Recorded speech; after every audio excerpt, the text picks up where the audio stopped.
Hi friends, அனைவருக்கும் வணக்கம். ஓம் முருகா போற்றி, கந்தா போற்றி, கடம்பா போற்றி. இந்த வீடியோ பார்க்குற அனைவருக்கும் முருகன் அருள் பெறட்டும். இன்றைக்கி நம்ம சேனல் இன்றைக்கி எந்த வீடியோ பார்க்க போகிறோன்னா தைப்பூசம் விரதத்தை பற்றி பார்க்க போகிறோம். 48 நாள் விரதம் இருக்க முடியாதவங்க 21 நாள் விரதம், ஒரு நாள் விரதம் இருக்கலாம். அது எப்படி அப்படின்னு சொல்லிட்டு ஃபுல்லாக இந்த டீட்டெயில்ஸாக இந்த வீடியோவில் பார்க்க போகிறோம். இதான் நீங்கள் நம்ம சேனலை ஃபஸ்ட் டைம் வரீங்கன்னா நம்ம சேனலுக்கு சப்ஸ்கிரைப் பண்ணிவிட்டு ஷேர் அண்ட் லைக் பண்ணுங்கள். வீடியோ ஸ்கிப் பண்ணாமல் பாருங்கள். நீங்கள் பண்ணுற ஒவ்வொரு ஷேர் அண்ட் லைக்கும் எங்களை மோட்டிவேட்டட் பண்ணும். வாங்க ஃப்ரெண்ட்ஸ், இப்போ வீடியோக்குள்ளே போகலாம். வீடியோக்குள்ளே போகிறதுக்கு முன்னாடி உங்களுக்கு முருகரை பிடிக்குன்னா கமெண்ட்டில் ஓம் முருகா அப்படின்னு சொல்லிட்டு நீங்கள் கமெண்ட் பண்ணுங்கள். நாங்கள் பார்த்து தெரிஞ்சுக்கிறோம். இது தைப்பூசம் முருகர் பக்தர்கள், உலகமெங்கும் இருக்கிற முருகர் பக்தருக்கு ரொம்ப ஒரு விசேஷமான விரதத்தில் ஒன்று இந்த தைப்பூச விரதம்னு சொல்லுவோம். இதில் 48 நாள் விரதம் இருக்குது, 21 நாள் விரத முறைகள் இருக்குது, ஒரு நாள் விரத முறையும் கூட இருக்குது. இதெல்லாம் அவங்கவுங்களோட ஹெல்த் கண்டிஷனை பொறுத்து இந்த விரத முறை மட்டும் மாறும். இது இன்னும் சில பேர் மாலை போட்டுட்டுலாம் விரதம் இருப்பாங்க. இதெல்லாம் அவங்கவுங்களோட ஹெல்த் கண்டிஷனை பொறுத்து, கன்வீனியன்ட்டை பொறுத்து இருக்கும். இது ரொம்ப முக்கியமான விசேஷமாக உலகத்தில் இருக்கிற எல்லா முருகர் பக்தர்களும் நம்ம இதை பார்த்து விசேஷமாக கொண்டாடிட்டு வரோம். இது ஃபஸ்ட்டு எப்போ வருதுன்னு பார்த்துக்கலாம். எப்போ தைப்பூசம் வருதுன்னா February 11, 2025 தான் தைப்பூசம் வருது. ஸோ 48 நாள் விரதம் இருக்க முடியாதவங்க 21 நாள் விரதம் இருக்கலாம். அது எப்போலேருந்து இருக்கலாம் அப்படின்னு கேட்டிங்கன்னா, January 21, 2025, ஜான்வரி 21 2025 நீங்கள் February 11, 2025 வரைக்கும் நீங்கள் விரதம் இருந்தீங்கன்னா அது 21 days ஃபுல்லாக கணக்காயிரும்.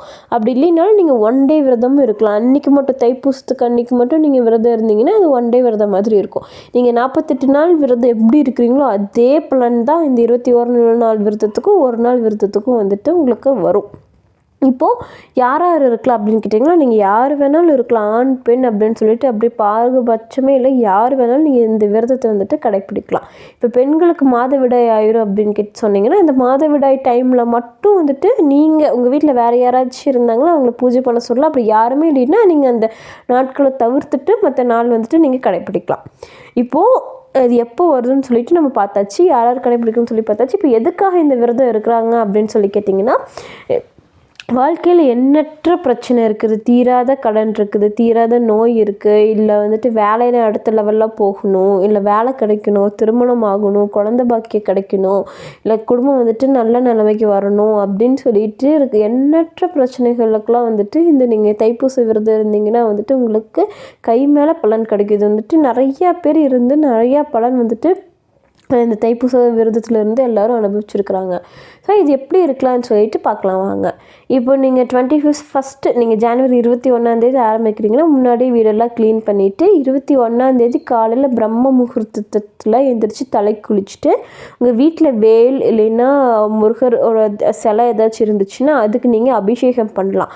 பால், அப்புறம் இந்த பன்னீர், சந்தனம் அந்த மாதிரி அபிஷேகம் பண்ணி நீங்கள் ஆரம்பிக்கலாம். அப்படி எதுவும் இல்லைன்னா ஃபோட்டோஸ் இருக்கும், முருகரோட ஃபோட்டோவுக்கு, எல்லா சாமி ஃபோட்டோவுக்கு நீங்கள் அப்படியே பூக்களால் அலங்காரம் பண்ணிவிட்டு நெய்வேத்தியமாக உங்களால் சக்கரை பொங்கல் அந்த மாதிரி ஏதாச்சும் பண்ண முடிஞ்சுன்னா பண்ணலாம். அப்படி இல்லைன்னா ஒன்றும் பிரச்சனை இல்லை, பால் பழம் மட்டும் கூட நீங்கள் வைக்கலாம்.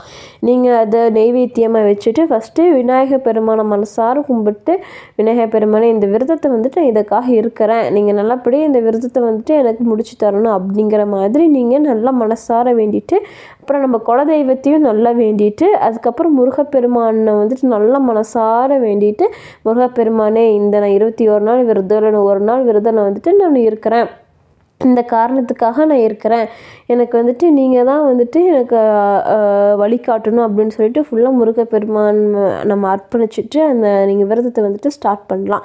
நீங்கள் முருகனுக்கு உகந்த பாடல்கள் பாடி நீங்கள் ஸ்டார்ட் பண்ணலாம். அது நீங்கள் இது கந்த சஷ்டி கவசம் பாடலாம், கந்த குரு கவசம் பாடலாம், இல்லை திருப்புகழ், வேல்மாறல், கந்தர் அனுகூதி, அந்த மாதிரி முருகப்பெருமானுக்கு உகந்த பாடல்கள்லாம் பாராயணம் பண்ணி கூட பண்ணலாம். உங்களால் பாட முடியாது, படிக்க தெரியாதுன்னா நீங்கள் டிவிலேயோ ஃபோன்லேயோ யூடியூப்லேயோ கூட நீங்கள் பாட்டு போட்டுட்டு மனசார முருகா போற்றின்னு கூட சொல்லிட்டு ஆரம்பிக்கலாம். இல்லைன்னா அதுவும் கூட முடியலன்னா கூட மயிலும் சேவலும் துணைங்கிற அந்த துதியை மட்டும் நீங்கள் மனசார நீங்கள் சொல்லிவிட்டு முருகப்பெருமானை வந்துட்டு நல்லா இன்னைக்கு காலையிலையும் சாயந்தரம் 2 நேரம் நீங்கள் வந்துட்டு பூஜை வழிபாடு பண்ணணும். காலையில் எப்பயுமே டெய்லியுமே குளிச்சுட்டு, டெய்லி தலை குளிக்க முடியலைன்னா கூட பரவாயில்ல, ஆனால் டெய்லியும் குளிச்சுட்டு நீங்கள் வந்துட்டு மனசார முருகப்பெருமானை வந்துட்டு வழிபட்டுட்டு நீங்கள் ஆரம்பிக்கலாம். இதில் இன்னும் சில பேர் வந்துட்டு சாப்பிடாமே இருப்பாங்க. சாப்பாடு எதுவும் சாப்பிட மாட்டாங்க. இந்த பால் பழம் அந்த மாதிரி சாப்பிட்டுப்பாங்க. உங்களால் முடிஞ்சதுன்னா அது பண்ணலாம். அப்படி முடியலைன்னா ஒரு நேரம் கூட சில பேர் வந்துட்டு சாப்பிடாம இருப்பாங்க. இப்போ காலையிலையோ இல்லை மாலையிலையோ இல்லை நைட்டு ஏதோ ஒரு வேளை வந்துட்டு சாப்பிடாம ஃபுல்லாக சாப்பாடு எடுத்துக்காமல் வந்துட்டு மற்ற 2 வேளை சாப்பிட்டும் கூட இருக்கலாம். அப்படி இருக்கிறவங்க அப்படிங்கனாலும் இருக்க முடிஞ்சுனாலும் அப்படியும் இருக்கலாம். இல்லைன்னா ஒரு வேளை வந்துட்டு பால் பழம் மட்டும் சாப்பிட்டுட்டு மற்ற 2 வேளையும் நம்ம சாப்பாடு ஆஸ் யூஷுவலாக சாப்பிட்ற மாதிரி சாப்பிட்டுட்டு இருக்கலாம். அப்படியும் உங்களால் சுத்தமாக ஹெல்த் கண்டிஷன் அதனால் சுத்தமாக முடியலைன்னா வந்துட்டு இப்படி நீங்கள் சாப்பிடாமல் இருக்கணுங்கிறது வந்துட்டு அப்படி அவசியமே கிடையாது. நீங்கள் மனசார முருகப்பெருமானை வேண்டிகிட்டு இருந்தாவே போதும். ஆனால் 2 நேரம் வந்துட்டு நீங்கள் பூஜை பண்ணணும். காலையிலையும் பூஜை பண்ணணும், சாயந்தரம் வந்துட்டு நீங்கள் பூஜை பண்ணணும். இதெல்லாம் மனசார முருகப்பெருமானை வேண்டிட்டு நீங்கள் பூஜை பண்ணி இருந்தீங்கன்னா கண்டிப்பாக இந்த நீங்கள் நினச்சது வந்துட்டு நிறைவேறும்.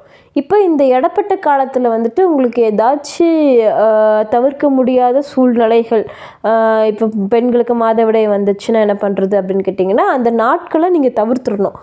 வீட்டில் வேறு யாராச்சும் இருந்தாங்கன்னா பூஜை பண்ணலாம். அப்படி யாருமே இல்லாத பட்சத்தில் வந்துட்டு நீங்கள் அந்த நாட்களை தவிர்த்துருங்க. அது ஒன்றும் பிரச்சனை கிடையாது. இயற்கையாக வர்றது வந்துட்டு நம்ம வந்துட்டு தப்பு சொல்ல முடியாது. அதனால் அது நீங்கள் பிரச்சனை கிடையாது. அதுக்கப்புறம் ஏதாச்சும் இறப்பு ஆயிடுச்சு அப்படின்னு சொல்லி கேட்டிங்கன்னா, அங்கே அது முக்கியமான இறப்பு அப்படின்னு சொல்லி சொன்னீங்கன்னா நீங்கள் அப்போது வந்துட்டு நீங்கள் விரதத்தை வந்துட்டு ஸ்டாப் பண்ணிடணும். ஏன்னா நீங்கள் இதுக்கு போகலாமா, அந்த இறப்பு வீட்டுக்கு போகலாமான்னு கேட்டிங்கன்னா உங்களுக்கு தவிர்க்க முடியாத சூழ்நிலை, ரொம்ப க்ளோஸ் ரிலேஷன், பங்காளிங்க அந்த மாதிரி சொல்லுவாங்க. அப்படி நீங்கள் போகணும் அப்படின்னா நீங்கள் வந்துட்டு அந்த விரதத்தை வந்து ஸ்டாப் பண்ணிடணும். அப்போது நீங்கள் வந்துட்டு நீங்கள் கேட்கலாம், சரி அங்கே போயிட்டு உங்களுக்கு சில இதில் வந்துட்டு அந்த 3 நாள் கணக்கு இருக்கும், சில இதில் வந்துட்டு 16 நாள் கணக்கு இருக்கும். நீங்கள் உங்கள் பக்கத்தில் தெரிஞ்ச கோவிலில் தெரிஞ்ச பூசாரிக்கிட்டேயோ இல்லை உங்களுக்கு தெரிஞ்சவங்ககிட்டயோ அதை கேட்டுட்டு நீங்கள் வந்துட்டு அங்கே அப்போது என்ன சூழ்நிலையோ அதுக்கு தகுந்த மாதிரி நீங்கள் மேற்கொள்ளலாம். ஆனால் அந்த நாட்களை மட்டும் நீங்கள் வந்துட்டு கணக்கில் எடுத்துக்கவே கூடாது. அதுக்கப்புறம் உங்களுக்கு நீங்கள் முடிஞ்சால் டெய்லி கோவிலுக்கு போயிட்டு வாங்க. டெய்லி இங்கே பக்கத்தில் முருகர் கோவில் இருந்தால் டெய்லியும் பக்கத்தில் முருகர் கோவிலுக்கு போயிட்டு வாங்க. அப்படி பக்கத்தில் முருகர் கோவில் இல்லைனாலும் ஒன்றும் பிரச்சனை கிடையாது. நீங்கள் டெய்லி மனசார நீங்கள் முருகப்பெருமானை வேண்டுனாவே போதும். இல்லை உங்களுக்கு வேறு ஏதாச்சும் உங்களுக்கு டவுட்ஸ் இருந்தாலும் இந்த 21 நாள் வந்துட்டு நீங்கள் வீட்டில் அசைவம் சமைக்கக்கூடாது, அசைவம் சாப்பிடக்கூடாது. அது வந்துட்டு முக்கியமான ஒன்று. உங்களுக்கு இந்த மாதிரி வேறு ஏதாச்சும் தைப்பூச விரதத்தை பற்றி உங்களுக்கு ஏதாச்சும் டவுட் இருந்துச்சுன்னா நீங்கள் கமெண்ட் பண்ணுங்கள். நாங்கள் அதுக்கு ஒரு ரிப்ளை வீடியோ போடுறோம். இவ்வளோதாங்க.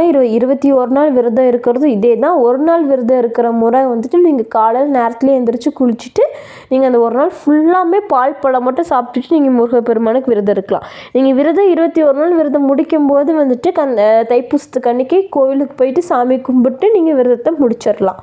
இதுதாங்க தைப்பூச விரதத்தோட நாள். இந்த மாதிரி உங்களுக்கு வேறு ஏதாச்சும் வீடியோ வேணும்னா கமெண்ட் பண்ணுங்கள். நம்ம சேனலை வந்துட்டு சப்ஸ்கிரைப் பண்ணி சப்போர்ட் பண்ணுங்கள். தேங்க்யூ.